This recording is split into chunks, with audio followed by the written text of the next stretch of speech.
nous avons assisté dans la nuit à un cap supplémentaire dans l'odieux de la part de la direction israélienne, non content d'affamer 1 500 000 Palestiniens dans cette prison à ciel ouvert qu'est Gaza.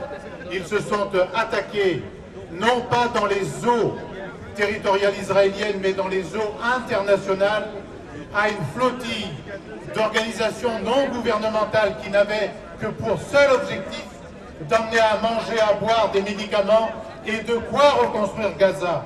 Oui, nous avons franchi un cap supplémentaire dans l'odieux.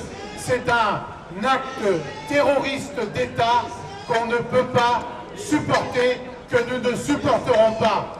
Et effectivement, depuis quelques heures, de partout, de l'Organisation des Nations Unies, de l'Union européenne, de certains gouvernements, on proteste.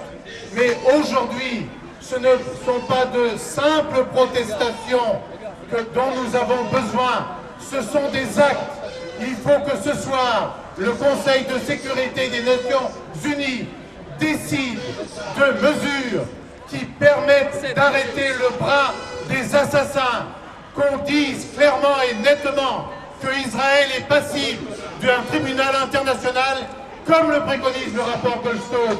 Il faut que l'Union européenne arrête l'accord d'association et s'applique l'article 2 de cet accord d'association qui dit que dès lors qu'il y a une menace, une attaque manifeste contre les libertés, on doit suspendre cet accord d'association.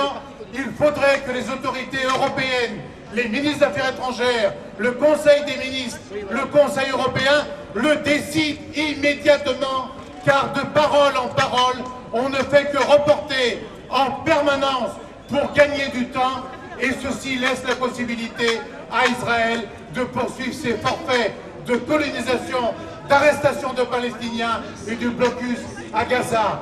Notre mobilisation aujourd'hui, qui s'ajoute à celle d'une multitude d'autres dans toutes les capitales du monde, devant les ambassades israéliennes, qui constitue donc un rassemblement mondial contre cela, et donc positive, va permettre de faire bouger les choses, doit permettre de faire bouger les gouvernements, à contrario des petites déclarations de notre petit président de la République qui demande à voir avant de se prononcer. Si c'était un autre État qui avait commis ce forfait, il y a longtemps que ce serait déjà vu et on aurait déjà pris des décisions. Donc il faut maintenant impérativement des actes, isoler Israël, rompre les négociations, rompre les relations diplomatiques si c'est nécessaire, cesser l'envoi des armes et boycotter les investissements envers Israël. En tout cas, tous unis, nous pouvons les faire plier, faisons-les plier. Suspension des accords d'association.